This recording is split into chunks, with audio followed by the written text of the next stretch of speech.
दोस्तों, आप सभी का स्वागत है आपके अपने चैनल द यूनिवर्सल पे। आज मैं मॉडल प्रैक्टिस सेट 2 लेके आया हूँ। सिविल कोड का जो अभी किरण पब्लिकेशन का चल रहा है उसका। इससे पहले मैं सेट नंबर 1 डाल चुका हूँ। जिन्होंने नहीं देखा है वो जाके देख सकते हैं, ठीक है। अगर नहीं देखा तो लिंक मैं आपको डिस्क्रिप्शन में दे दूँगा, आप वहाँ से जाके देख सकते हैं।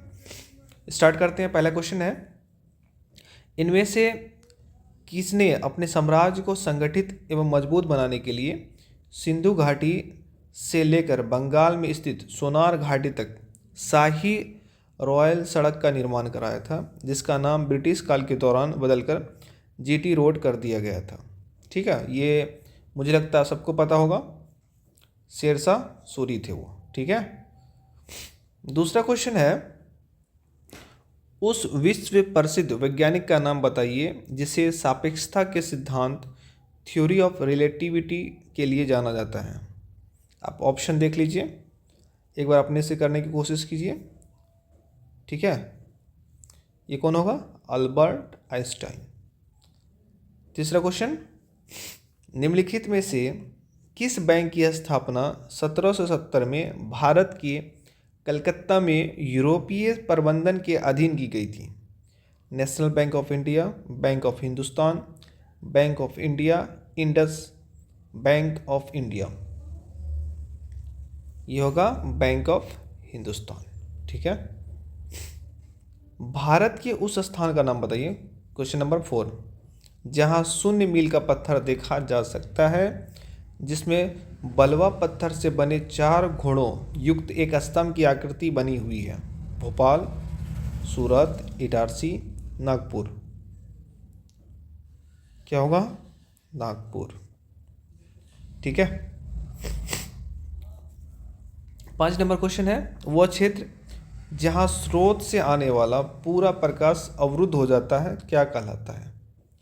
उपछाया, प्रछाया, एंटुम्ब्रा और छाया। क्या बोला है क्वेश्चन, एक बार फिर से देखिए। वह क्षेत्र जहां स्रोत से आने वाला पूरा प्रकाश, स्रोत से जो कहीं से आ रहा है वो पूरा प्रकाश अवरुद्ध हो जाता है कहलाता है प्रछाया। क्या कहलाता है? प्रछाया। अगर आप नहीं देख सकते वीडियो को तो आप क्या करेंगे, कान में लगा लीजिए ईयरफोन, और कहीं पे आप ट्रैवलिंग कर रहे हैं तो वहाँ से भी सुन सकते हैं, तो भी आपको थोड़ा बहुत याद हो जाएगा, ठीक है। 6 नंबर क्वेश्चन है, भारत के स्टैच्यू ऑफ यूनिटी किस राज्य में स्थित है? स्टैच्यू ऑफ यूनिटी इधर ही हाल फिलहाल में बना है, अभी फेमस है, तो ये गुजरात में बना है, ठीक है। The iron man of India,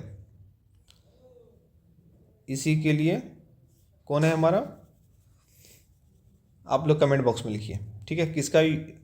किसका जो प्रतिमा है स्टैच्यू ऑफ यूनिटी में है। 7 नंबर क्वेश्चन है, थियोफ्रेस्टस को निम्न में से किसका जनक कहा जाता? रसायन विज्ञान का, वनस्पति विज्ञान का, भौतिक विज्ञान या जंतु विज्ञान? तो आंसर हो जाएगा वनस्पति विज्ञान, ठीक है। 8 नंबर क्वेश्चन है, भारतीय रिजर्व बैंक की स्थापना 1 अप्रैल डैश को 5 करोड़ की शेयर पूंजी के साथ की गई, तो ये 1935 को हुआ था, ठीक है। निम्न में से कौन सा भारतीय संसद का एक अंग नहीं है? राष्ट्रपति, राज्यसभा, लोकसभा, राज्य विधानसभाएं। तो ये हमारा राज्य विधानसभाएं नहीं है। 10 नंबर क्वेश्चन है, 1798 में निम्न में से कौन गवर्नर जनरल बना और कोलकाता में अपने लिए एक विशाल महल गवर्नमेंट हाउस का निर्माण कराया? 1798 की बात है, तो बताइए। Lord Clive, Lord Bentinck, Lord Cornwallis या लॉर्ड वेलेस्ली? ये हो जाएगा हमारा लॉर्ड वेलेस्ली, ठीक है।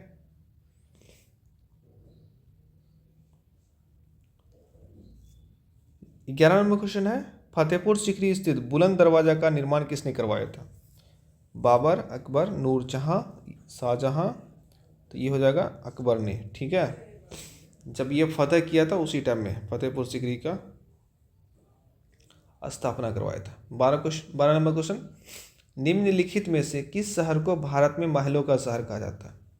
द सिटी ऑफ पैलेस, महलों का शहर कोलकाता। 13 नंबर क्वेश्चन है, स्वतंत्र भारत के पहले गवर्नर जनरल कौन है? माउंटबेटन है, लॉर्ड माउंटबेटन। 14वां क्वेश्चन है, पदार्थ की प्रकृति से संबंधित मूलभूत सिद्धांत किसने प्रतिपादित किया था? ठीक है, जॉन मिल्टन, डाल्टन, मेंडल, लेवॉइजर। ये जॉन डाल्टन है। 15 नंबर क्वेश्चन है, किसकी अध्यक्षता में भारतीय राष्ट्रीय कांग्रेस ने 19 दिसंबर 1929 को लाहौर अधिवेशन में पूर्ण स्वराज को अपना अंतिम लक्ष्य घोषित किया? जवाहरलाल नेहरू। अच्छा क्वेश्चन है, बहुत इंपॉर्टेंट क्वेश्चन है। अब क्वेश्चन स्टार्ट होता है मैथमेटिक्स का। देखिए, एक चुनाव में उम्मीदवार ए को कुल मान्य वोटों के 75% के बराबर वोट मिले हैं। यदि कुल वोटों में से 15% वोटों को अमान्य घोषित किया गया और कुल वोटों की संख्या 5,60,000 है, तो ए के पक्ष में पड़ने वाले मान्य वोटों की संख्या ज्ञात कीजिए। एक बार वीडियो को पॉज कीजिए और अपने से बनाइए, ठीक है। मैं आप लोगों का टाइम कम लेते हुए क्या करता हूँ, मैं जो बनाया हूँ उसी को शेयर कर दे रहा हूँ। हाँ, तो क्वेश्चन है, आप यहाँ से देखिए, एक मिनट, ये मैं सॉल्व कर दिया हूँ ताकि आपका कम टाइम लगे। क्वेश्चन दिया हुआ, एक चुनाव में उम्मीदवार ए को कुल मान्य वोटों के 75% के बराबर वोट मिले हैं। ठीक है, कुल वैलिड वोट का 75% मिला है। यदि कुल वोटों में से 15% वोटों को अमान्य घोषित किया गया और कुल वोटों की संख्या 5,60,000 है, तो ए के पक्ष में पड़ने वाले मान्य वोटों की संख्या ज्ञात करिए। अब सपोज कीजिए कि टोटल वोट कितना, 5,60,000।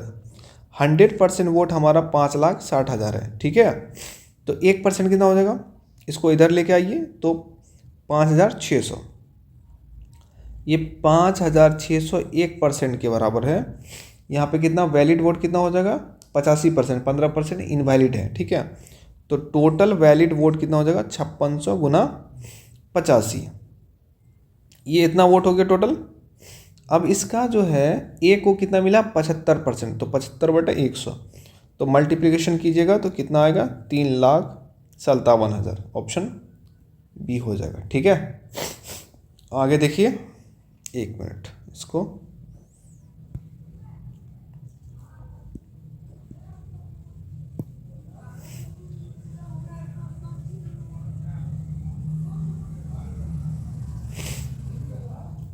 इधर कर देते हैं साइड में।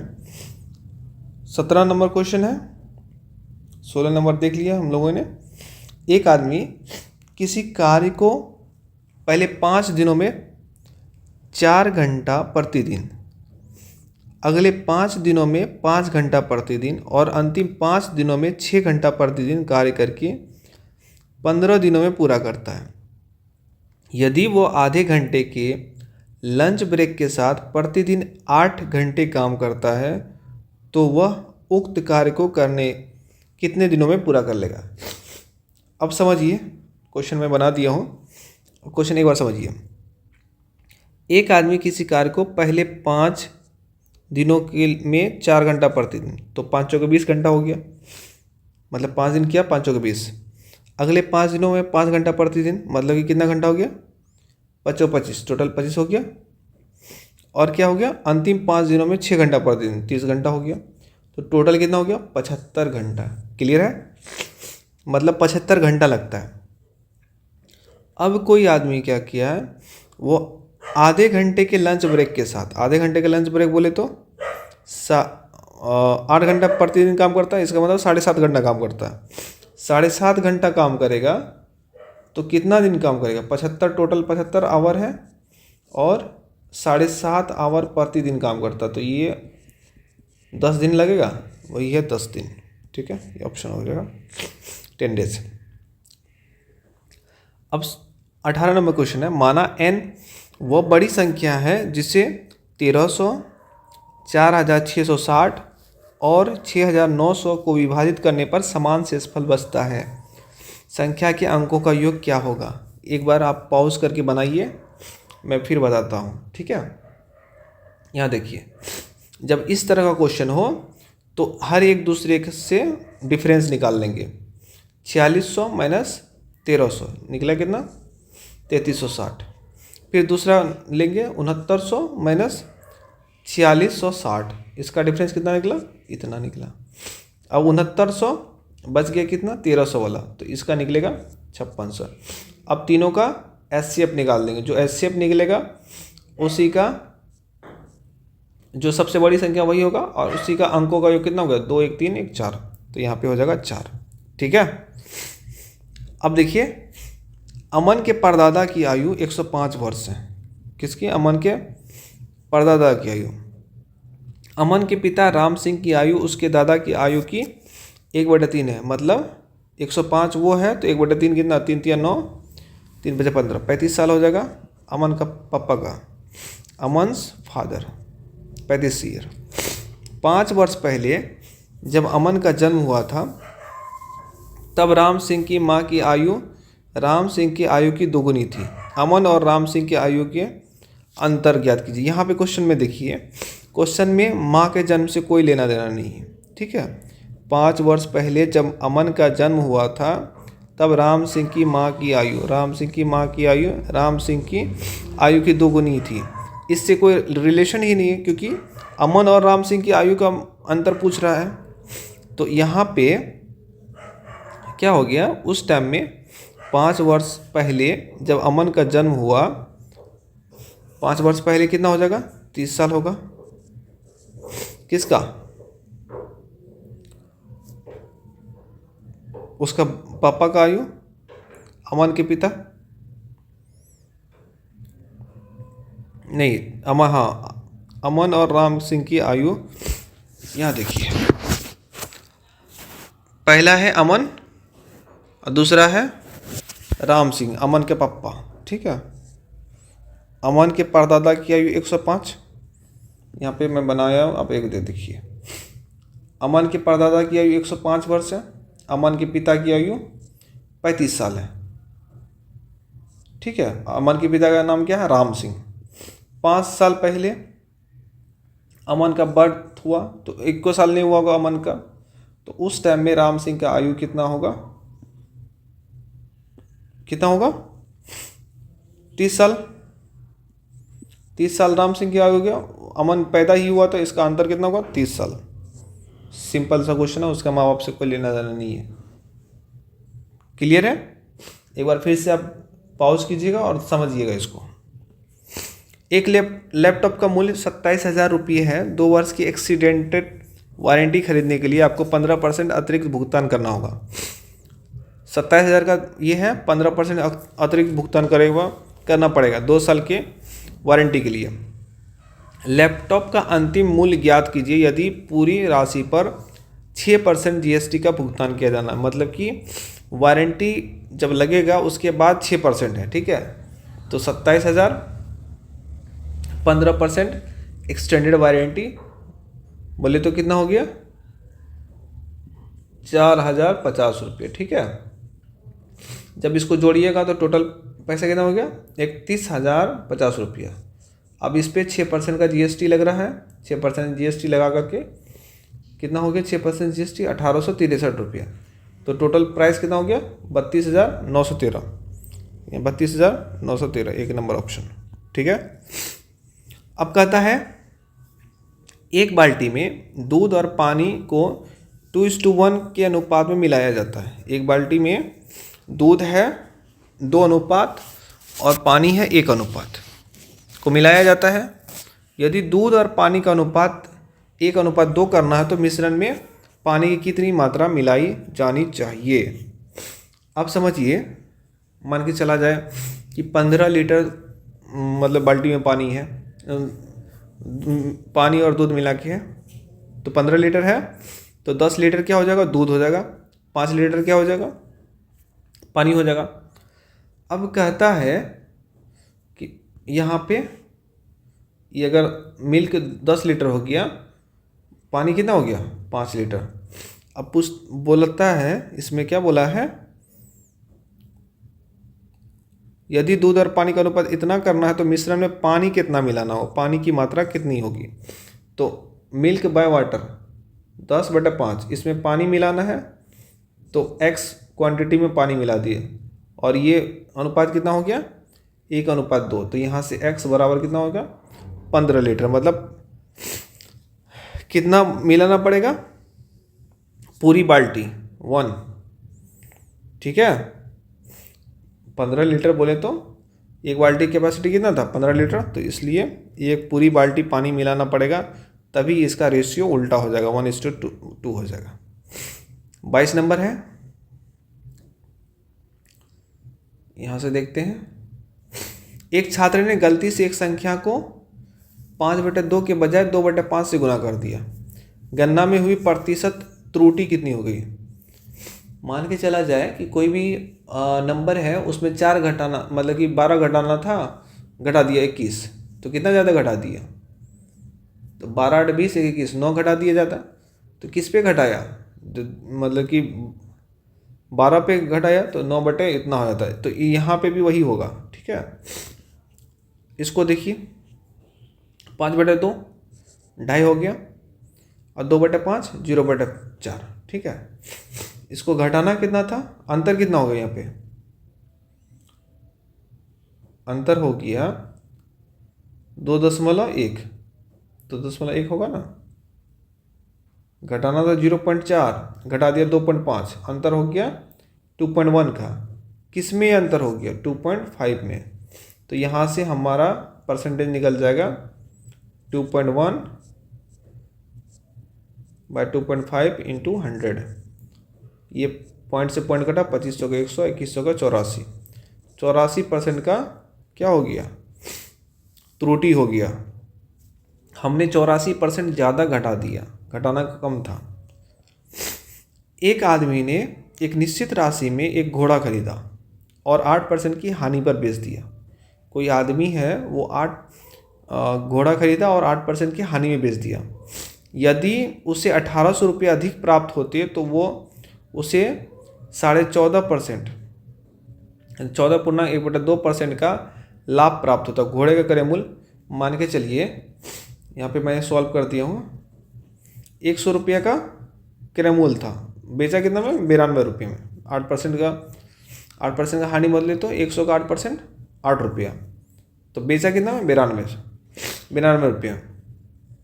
अगर इसको वो बेचता कितना में 14.1/2, 14.1/2 बोले तो यहाँ से 29/200 है ना, 29/200।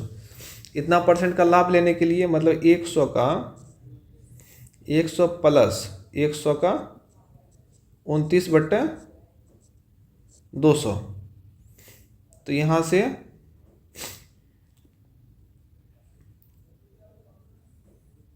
29/200% है ना,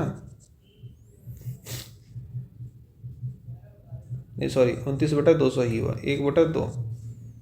तो यहाँ से कितना हो जाएगा,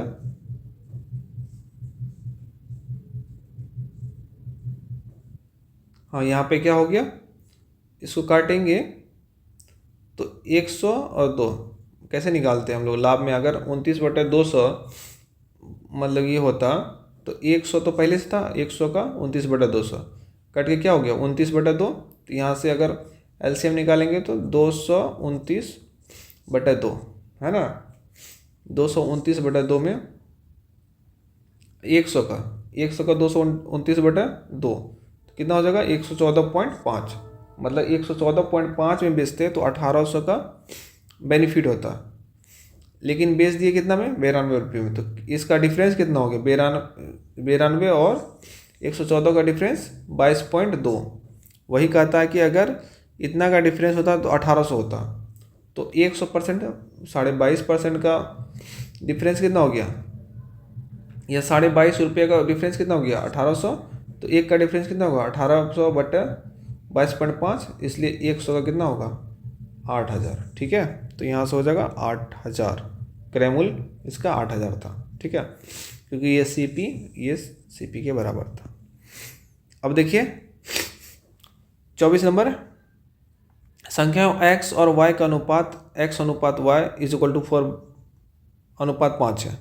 यदि x का मान z से 20% अधिक है तो y का मान z से कितना अधिक होगा। क्वेश्चन को देखिए कैसे बना है। x और y का अनुपात दिया हुआ 4 अनुपात 5 इतना दिया हुआ, और x z से 20% अधिक है। अगर z 100 है तो x कितना हो जाएगा 120, तो x बटे z का अनुपात कितना होगा 6/5, कटने के बाद 6 और 5। यहाँ x z का अनुपात है, यहाँ पे x z का अनुपात 4 अनुपात 5 है, तो इन दोनों को हम लोग क्या करेंगे समान करेंगे। तो 4 तिया 12, 3 3 से गुना भाग कर देंगे, यहाँ भी 2 2 से कर देंगे, तो x बराबर 12 यहाँ हो जाएगा, y बराबर 15 हो जाएगा, यहाँ पे z बराबर 10 हो जाएगा। ठीक है, तो यहाँ पे x हो गया 12, y हो गया 15, z हो गया 10। क्लियर है। तो यहाँ पे बोलता है y का मान z से कितना अधिक होगा। y का मान z से 5 अधिक होगा, परसेंटेज में पूछता है तो यहाँ से 50% हो जाएगा। ठीक है, जिसको समझ में नहीं आता होगा प्लीज़ कमेंट बॉक्स में लिखिए, मैं फिर से एक्सप्लेन कर दूंगा अगर जिसको जो प्रॉब्लम होगा। ठीक है, 25 नंबर क्वेश्चन है, राम ए पर है।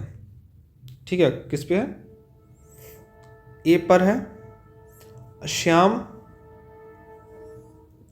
एक मिनट इसको मैं मिटा देता हूँ, यहीं पे बनाएंगे।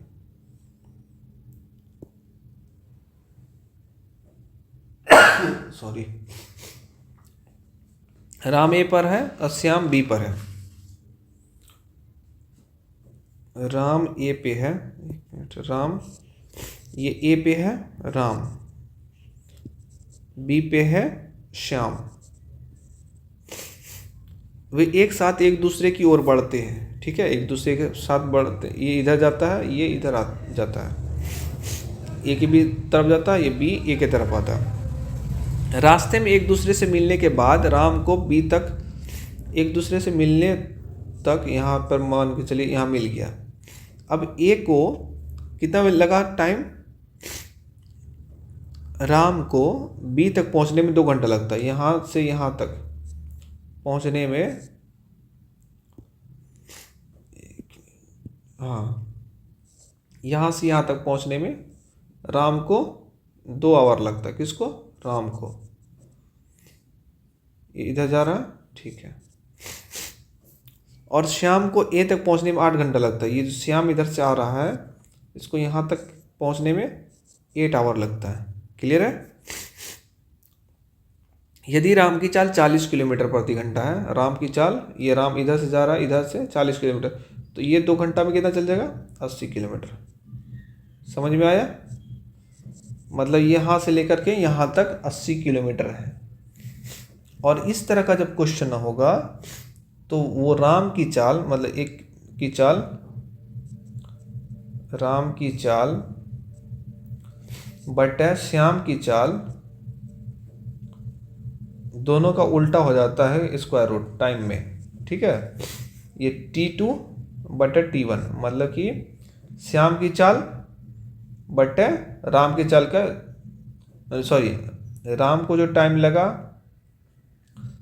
ये राम की चाल बटे श्याम की चाल का अनुपात हो जाता है श्याम को जो टाइम लगा उसका बटे राम को जो टाइम लगा उसका स्क्वायर रूट हो जाता है। तो यहाँ से देखिए राम की चाल कितना है 40 किलोमीटर, श्याम का x मान लेते हैं, और श्याम को लगा 8 आवर, राम को लगा 2 आवर। तो यहाँ से होगा 2 चौके 8, 2x, x बराबर 20, मतलब कि ये 20 किलोमीटर पर आवर हो जाएगा। ठीक है, ये ऑप्शन ये हो गया। अब देखिए 26 नंबर क्वेश्चन, तर्क शक्ति है। ये आपको कैसे बनेगा, 34 सबका सिंबल दिया हुआ, इतना बराबर इतना 131 है, तो क्या हो सकता है बताइए। 26। अगर ये वाट का मतलब भाग होता तो 6 चौके 24 हो जाता, और एट द रेट का मतलब गुना होता तो 34 गुना 4 16 4 तिया 12 1 13 136। ये हैश का वैल्यू 5 माइनस होता तो 131। ठीक है, अब दूसरा में भी देखना है। ये हो गया, समझिए, एक मिनट इसका भी चेंज कर कलर। ये हो गया भाग, ठीक है, ये हो गया गुना, अगर ऐसे लिखते हैं। ये हो गया घटा। तो यहाँ पे भाग का मतलब, वाट का मतलब भाग, तो 6 हो गया, 15 छक्का 90, 90 में से 9 घटाए 81। ठीक है, तो वैसे होगा 9 8 72, 8 और 70 8 136 माइनस 5 131, ऑप्शन 4। अब यहाँ पे है, देखिए, राम सुमित से तेज दौड़ता, राम सुमित से तेज दौड़ता। ये है राम सुमित से तेज दौड़ता, तो उसको ऊपर रख दिए। जबकि सुमित हार्दिक और तरुण से तेज दौड़ता है। सुमित जो है हार्दिक और तरुण से तेज दौड़ता है, इसलिए हार्दिक और तरुण को नीचे रख दिए। 3 महीने के प्रशिक्षण के बाद हार्दिक राम को हराने में सक्षम होता। हार्दिक जो था 3 महीने के बाद राम को हराने में सक्षम था, तो हार्दिक ऊपर चला गया। लेकिन तरुण फिर भी सुमित को नहीं हरा पाए। तरुण जो है सुमित से नीचे ही रह गया। यदि 3 महीने के प्रशिक्षण के बाद प्रतिस्पर्धी दौड़ का आयोजन किया जाता, तो इनमें से कौन सा शीर्ष 3 धावकों के क्रम को प्रदर्शित करेगा? तो पहला रहेगा हार्दिक, दूसरा रहेगा राम, तीसरा रहेगा सुमित, चौथा रहेगा तरुण। ठीक है, हार्दिक, राम, सुमित, ये हो जाएगा ऑप्शन ए। क्लियर है? तो आप लोग किस तरह से मैं बना रहा हूँ वो देखिए, और उसी तरह से आप बनाने की कोशिश कीजिए, ताकि आप इसको अच्छे से समझ पाएँ। एक मिनट, इसको ना इधर कर देते हैं। ये हमारा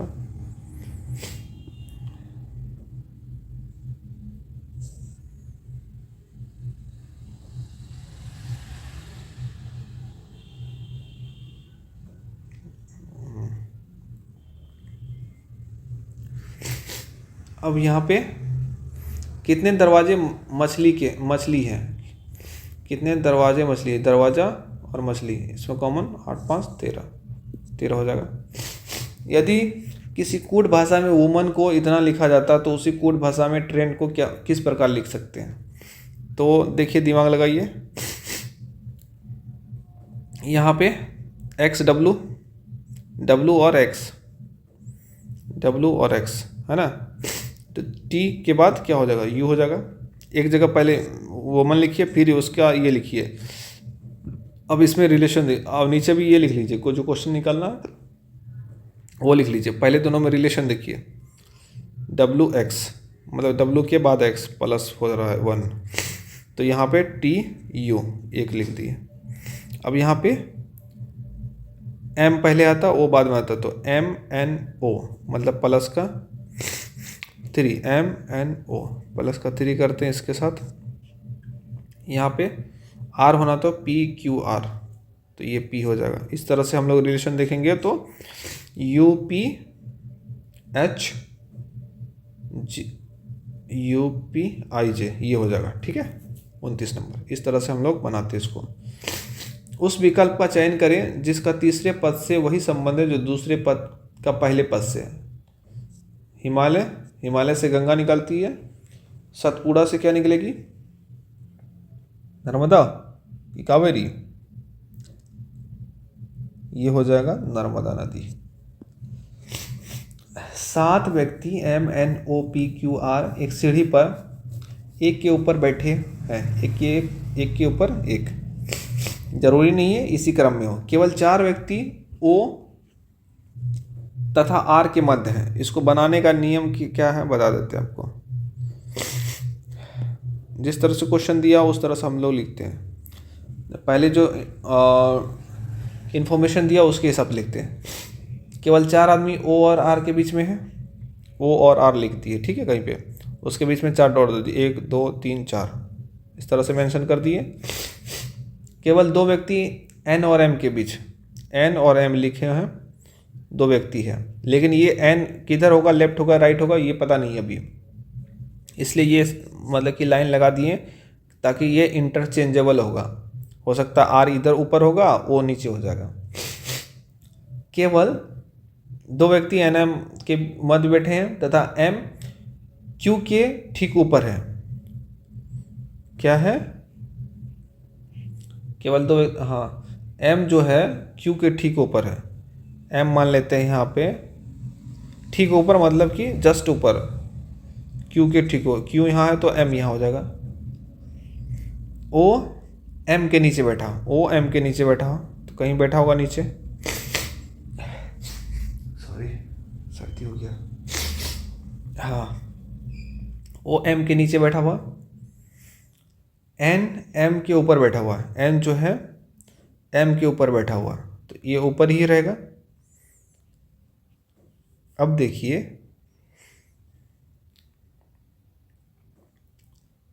हम लोग क्या कर सकते हैं, यहाँ पे एक डायग्राम बनाएंगे। ओ आर के कोई रिलेशन दिया हुआ है, ओ और आर के मध्य में 4 आदमी बैठा हुआ, ओ आर,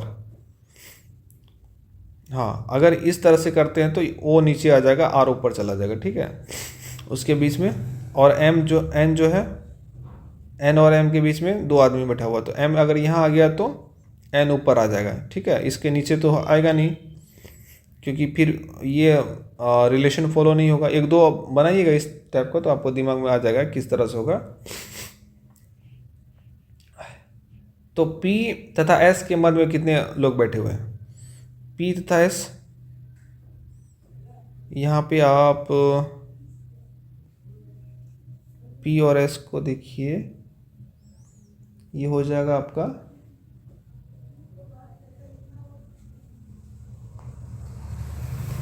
O, हाँ, यहाँ पे P और S हो सकता है कहीं पे भी, ये Q हो गया, M हो गया, या तो P और S यहाँ बैठेगा, 2 ही है ना, एक स्थान यहाँ हो गया, यहाँ P रहेगा तो यहाँ S होगा, यहाँ S होगा तो यहाँ P होगा, R ऊपर हो गया, N ऊपर हो गया। तो क्वेश्चन क्या पूछ रहा है? P तथा S के बीच में कितना होगा? तो 2 होगा, ठीक है, 4 नंबर ऑप्शन।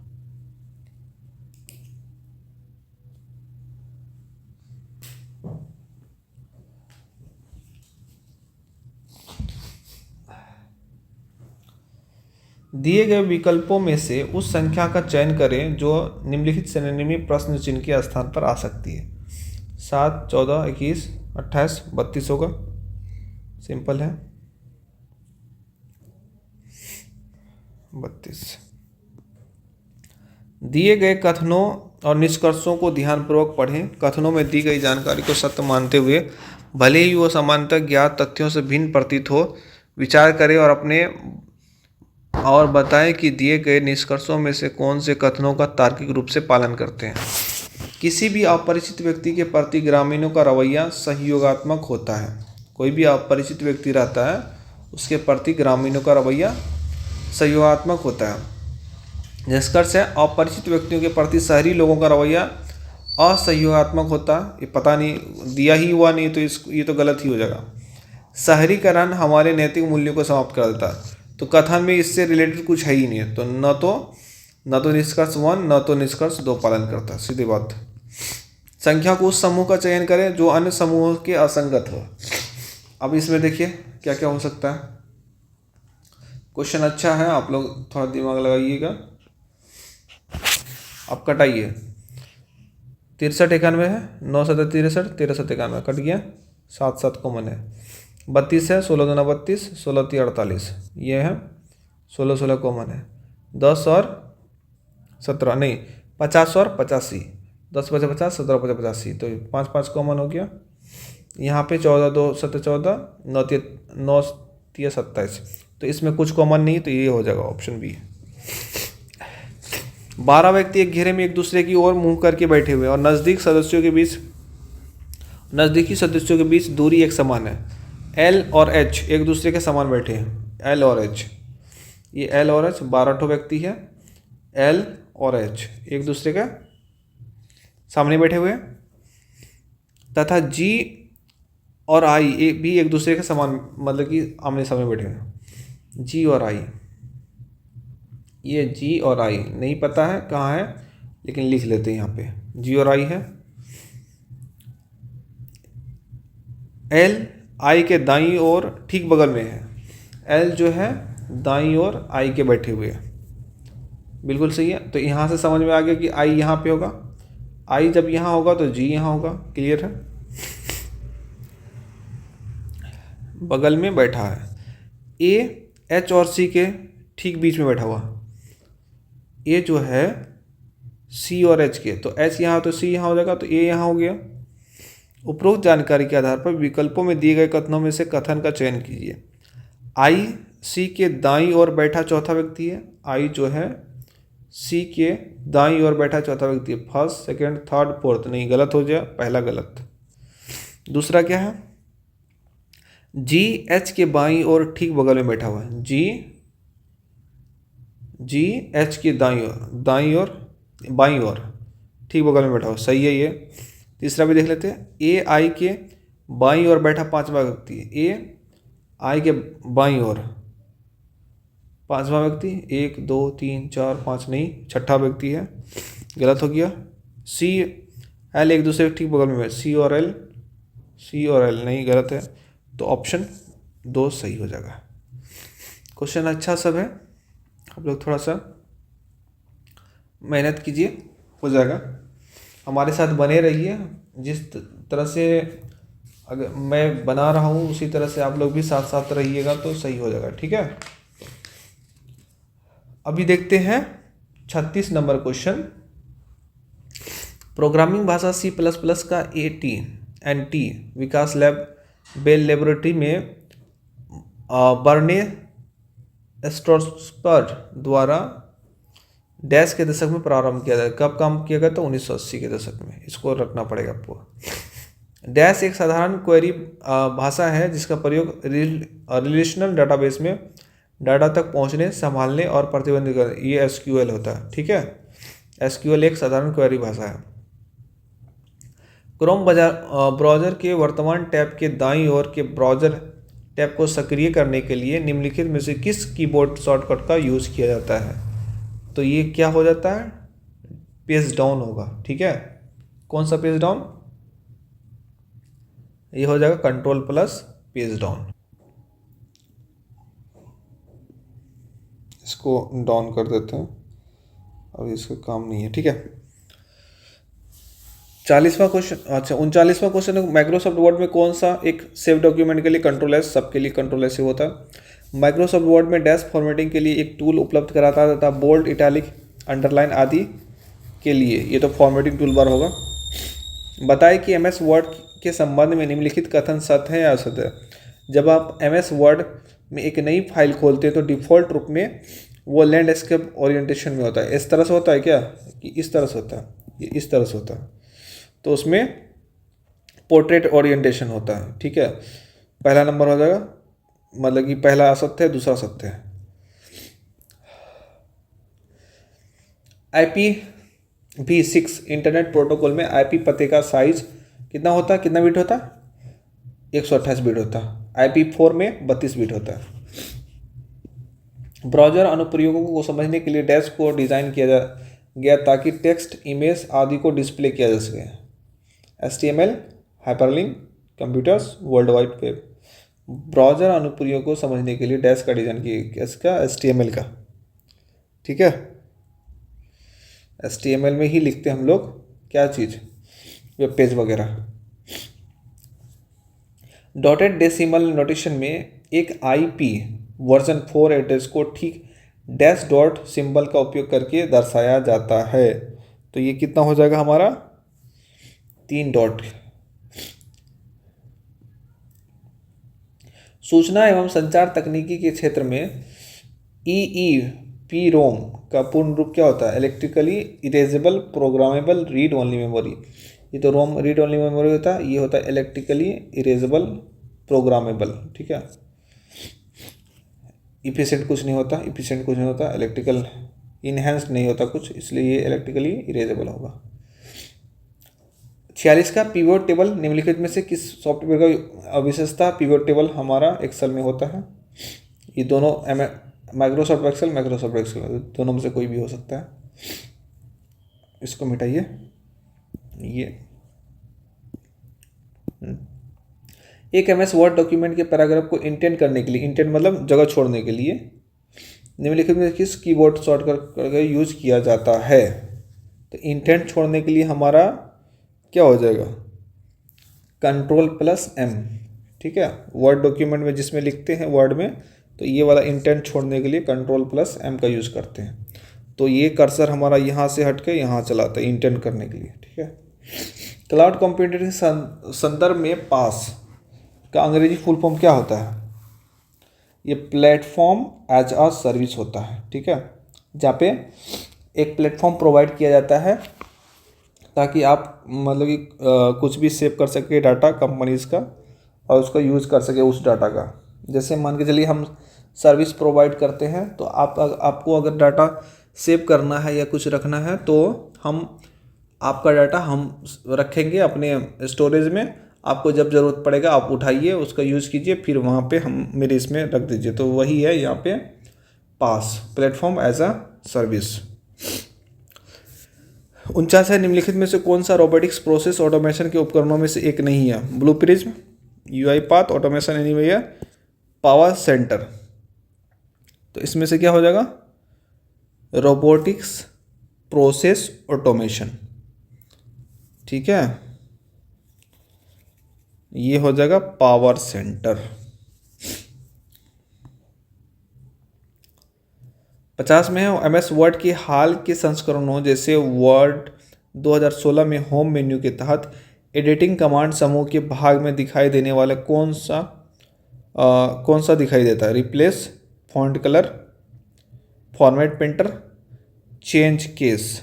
तो अभी चेंज केस देता है, मतलब कि केस बोले तो अगर कैपिटल है, स्मॉल है कैपिटल कर सकते हैं। ये वाला MS वर्ड के होम मेन्यू में एडिटिंग कमांड के समूह में भाग लेने वाला इसको दे देता है चेंज केस, स्मॉल कैपिटल करके। ये है क्या है? सिमिलर वर्ड दिखाना है, nearest meaning of the word malevolent बोलते हैं इसको। ठीक है, कंफ्यूज, स्पाइटफुल, फ्रजल, सेडेट। तो ये हो जाएगा स्पाइटफुल। ठीक है, इसका मतलब होता है मेलवेट का अपकारी, मतलब कि कोई भी चीज़ जिसमें अवगुण टाइप का हो। ठीक है, और क्यूरलेस, क्यूरियोलस,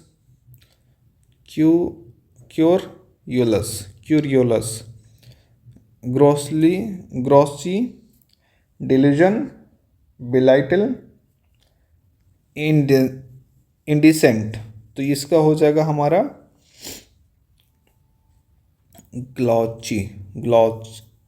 ग्लॉची बोलेंगे। ठीक है, मेंडर का हो जाएगा हमारा वाइंडर। ठीक है, इसका मतलब होता है टेढ़ा मेढ़ा, मेंडर। और ये क्यूरेलिस मतलब चिड़चिड़ा होता है, चिड़चिड़ा वाला। फेटरनाइज मतलब फेटर्निटी, जिस तरह से एक समूह टाइप का होता जो दोस्तों का समूह होता, तो एसोसिएट हो जाएगा इसका मतलब।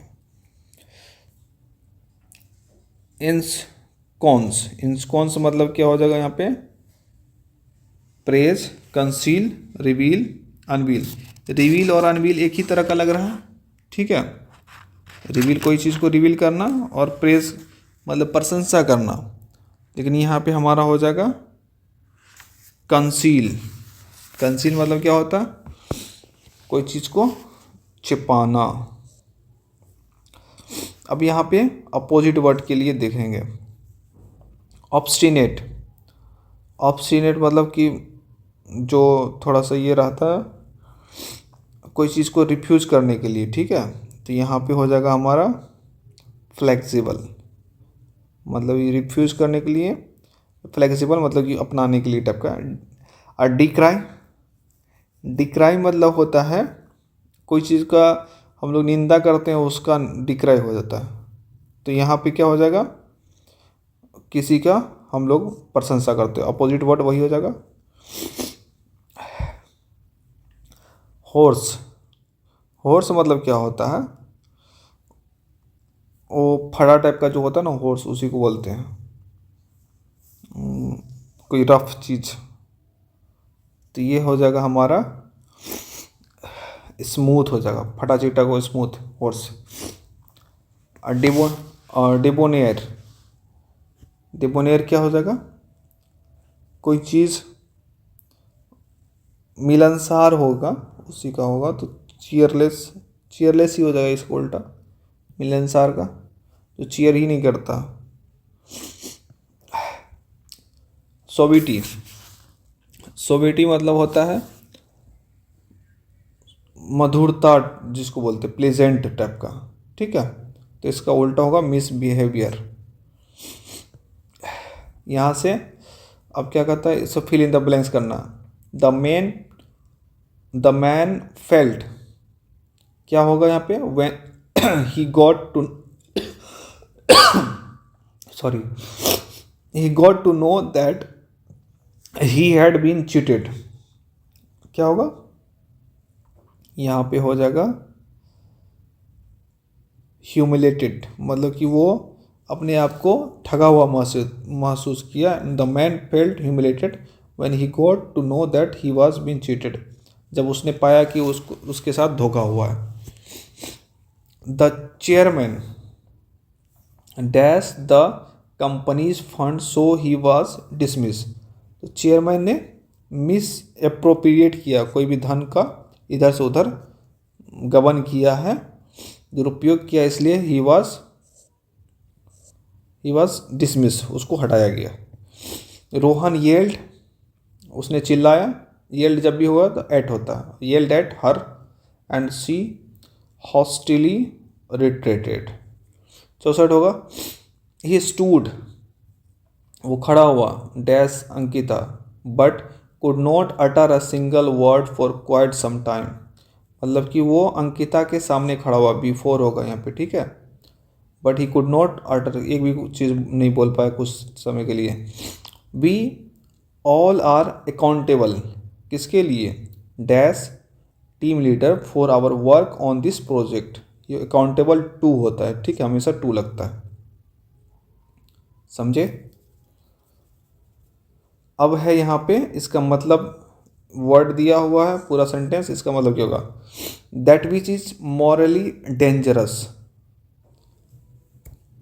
जो नैतिकता के लिए डेंजरस होगा उसको क्या बोलेंगे, पेस्टिफेरस, क्या बोलते हैं, पेस्टिफेरस।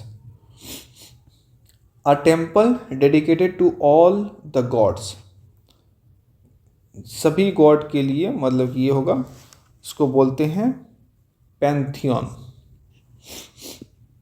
That which can not be satisfy, जो कभी सेटिस्फाई नहीं होता है, उसको बोलते हैं इनेसेटिबल। 69 का फ्री फ्रॉम पनिशमेंट, इसको बोलते हैं इम्प्यूनिटी। इम्प्यूनिटी मतलब अभी आप न्यूज़ में भी सुनते होंगे, इस नेता को इम्प्यूनिटी मिल गया, उसको मतलब कि अरेस्ट नहीं करेगा। जैसे व्लादिमीर पुतिन के केस में हुआ था, तो उसको वहाँ पे उलान बटोर गया था मंगोलिया, तो वहाँ पे इम्प्यूनिटी मिला हुआ था, मतलब उसको अरेस्ट नहीं करेगा, कोई भी पनिशमेंट, मतलब कि कुछ भी नहीं होगा उसको। तो फियर ऑफ फॉरेनर्स, इसको क्या बोलते हैं, जेनोफोबिया। अब हिंदी वाला सेक्शन में आते हैं। शुद्ध वर्तनी, वार्षिकोत्सव होता है, वार्षिकोत्सव। आकस्मिक, आकस्मिक हो जाएगा। भागीरथी, ये वाला भागीरथी होगा। क्रियाशील, कार्यशील होता है ये वाला। सम्मिलित, ये हो जाएगा। जो शत्रु की हत्या करता है, शत्रुघ्न। अजातशत्रु क्या मतलब, जिसका कोई शत्रु नहीं है। पुरुष व स्त्री का जोड़ा, युगल होता है। दंपति, पति पत्नी का होता है। किसी वस्तु को प्राप्त करने की तीव्र इच्छा को क्या बोलते हैं, अभिस्पा, अभिस्पा। शरण पाने की इच्छा रखने वाला शरणार्थी, ठीक है। जिसे कठिनाई से धारण किया जा सके उसको क्या बोलते हैं? दुर्वह, ठीक है। क्या बोलेंगे? दुर्वह। आस्तीन का सांप होना, विश्वासघाती होना। अंगारों पर लौटना क्या होगा? दुख सहना। बताइए एक बार क्या होगा इसका? दुख सहना होगा, ठीक है। बात का धनी, वादे का पक्का, बात का धनी है। तिया पांचा करना, तिया पांचा करना इसका मतलब क्या होगा? दुर्दशा करना। थाली में बैगन, थाली में बैगन जिसका अपना कोई विचार ना हो, थाली में बैगन। अब इसका क्या है? समानार्थी शब्द खोजना है। सारंग मतलब क्या होता है? मोर। धाता, धाता मतलब क्या होता है? विश्व विधाता, विष्णु। तनु मतलब क्या होता है? तनु, तन, शरीर, उसी से तनु बना, ठीक है। अब इसका उल्टा अस्थावर, अस्थावर एक जगह रहने वाला, इसका जंगम होगा, जंगम। तिमिर, तिमिर मतलब क्या होता है? अंधेरा, तो ये हो जाएगा प्रकाश। तो मेरे प्यारे दोस्तों, आप सभी को कैसा लगा वीडियो प्लीज़ कमेंट बॉक्स में लिखिए और अपना प्यार ऐसे बनाए रखिए और देखते रहिए। मैं डेली वाइज कोशिश करूँगा कि एक सेट लेके आऊँ ताकि आपकी तैयारी भी हो सके और आपका टेस्ट भी हो सके। और आप लोगों को कोई भी डाउट हो तो प्लीज़ कमेंट बॉक्स में लिखिए। Thank you very much.